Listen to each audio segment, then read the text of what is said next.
Greetings everyone. My name is Joseph Zenin, and I'll be your guide through the Backrooms. Today we'll be looking at level 22, Ruins Left Behind. Survival difficulty, Class 5E, Environmental, Unsafe, Unsecure, Non-Entity Hazards. Level 22 was, at some point, an infinite average-looking carbon, which was at some point taken over and later on abandoned by a society that inhabited it. It was initially discovered in 1925. Description: Level 22 was initially nothing special. It took the appearance of a 20th century multi-story car park, which was filled with various parked cars and shopping trolleys, all of which used to be full of building supplies and food. Due to the infrequent amount of hostile entities in Level 22, this location acted as a hub for countless groups and individual communities. In 1987, Level 22 was declared a small micronation, becoming independent of any other faction within the other levels of the Backrooms. From then on, the micronation within Level 22 continued to grow rapidly. By 1990, most entrances to Level 22 had been closed by its inhabitants, with this group officially isolating itself and giving itself the new title of M-Stable. While M-Stable began negotiating trades with both the MEG and the BNTG in 2012 and 2015 respectively, this independent faction would very rarely allow those who were not a part of their group into the level. Because of this, very little is known about the faction's members, economy, political structure, or general day-to-day life. From what few studies were done, the community had a rigid caste system that divided inhabitants into families.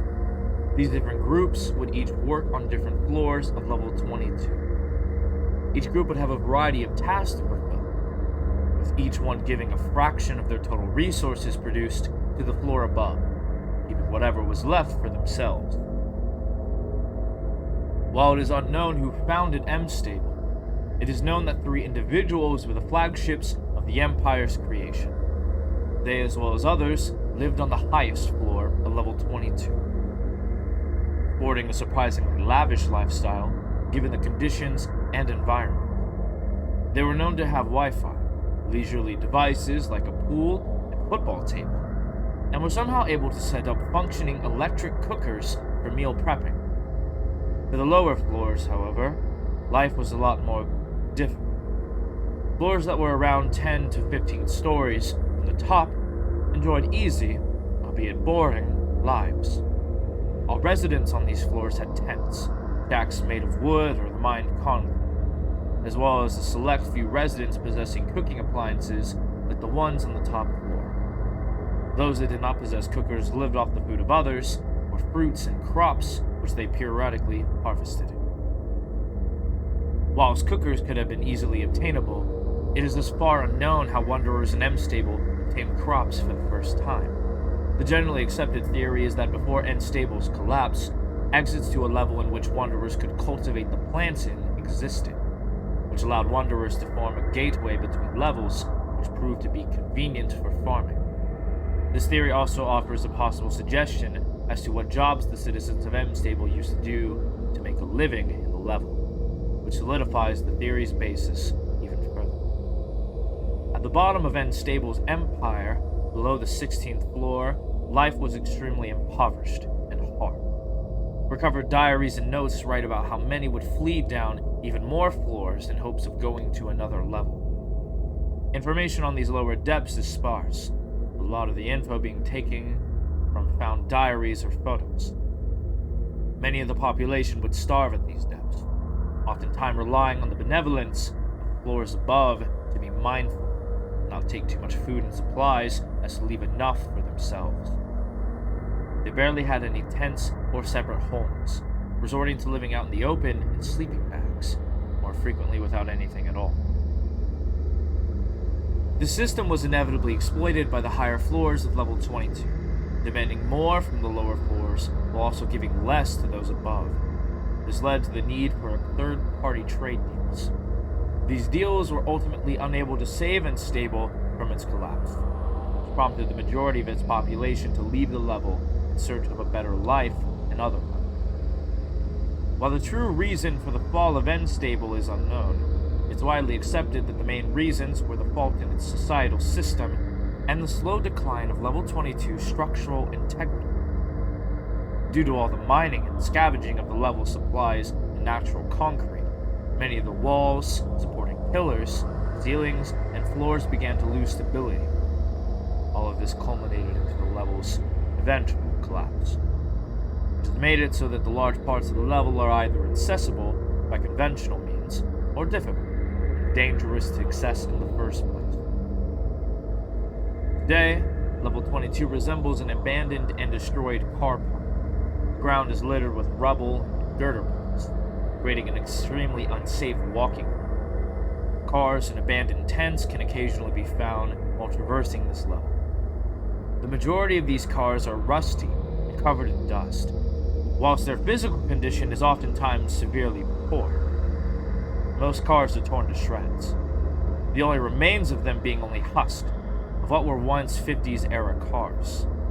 The previously mentioned tents are also known to house the corpses of other inhabitants of Unstable, especially on the lower floors, who weren't able to escape when the level was irreversibly broken.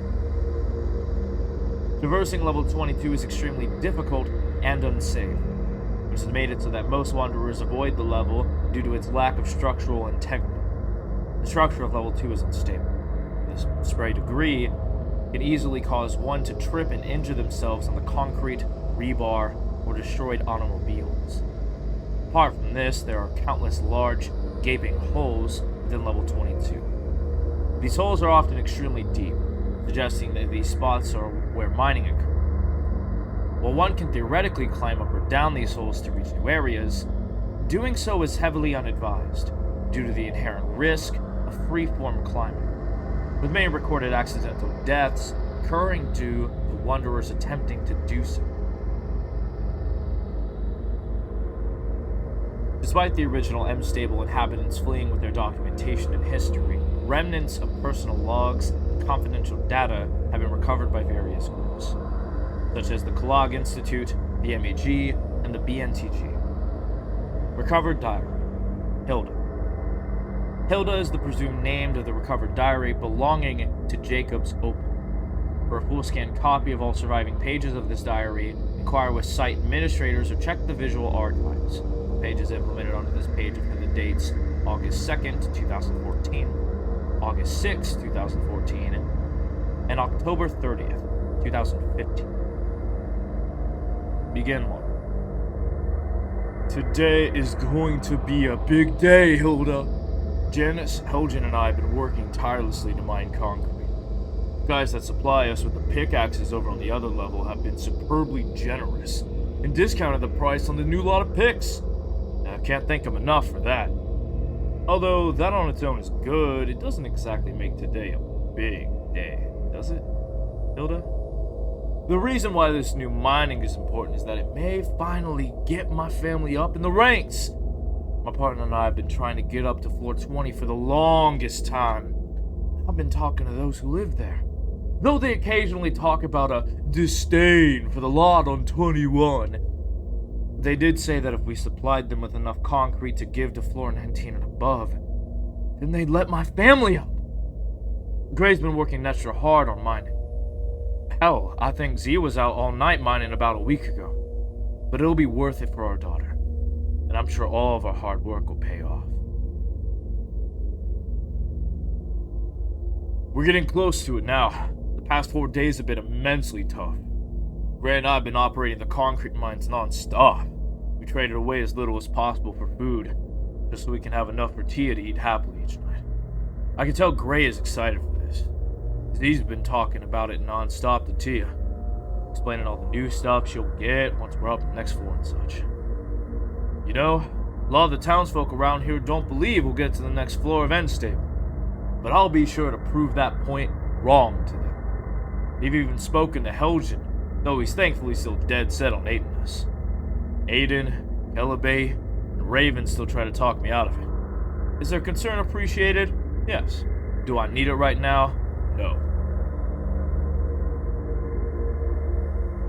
Another day, another batch of concrete to send up.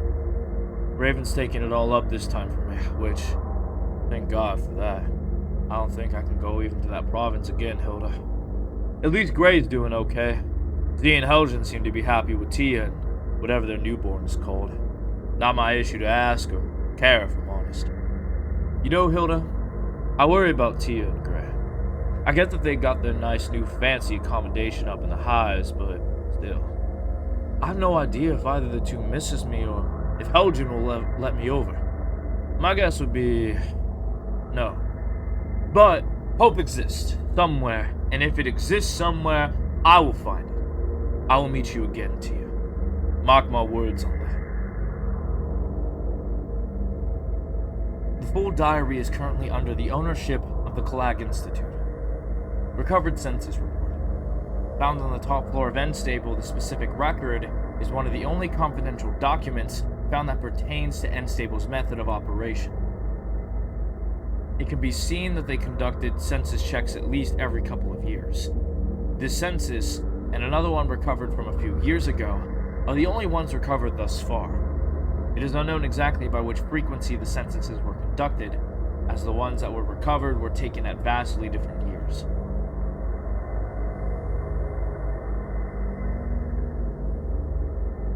All other confidential End Stable information is currently under the ownership of the MEG. As written above, End Stable was the only active community in level 22. None has arisen since its collapse. Due to End Stable's initial efforts to border up all entrances to level 22, many of the old exits have been lost or have ceased to exist. However, after the collapse of level 22, new exits have arisen. Level 22 can be accessed through both level 21 and level 23. Both of these are new exits that were created due to the falling rubble and loss of structural integrity, creating holes in the floor of level 21 and the ceiling of level 23. Alternatively, albeit rarely, some of the original entrances to level 22 can be found. It can be accessed by finding glass doors within level 1, taking exit ramps off of level 69, or finding an exit in the center areas inside of level 172. Level 22 can be exited by using the previously mentioned entrances to the level from level 21 and level 23. No original exits of level 22 that existed before the collapse have been found. However, successfully no-clipping through cars or debris can lead to level 817. Okay, that does it for today. Thank you for listening and safe travels, Wanderers. Goodbye.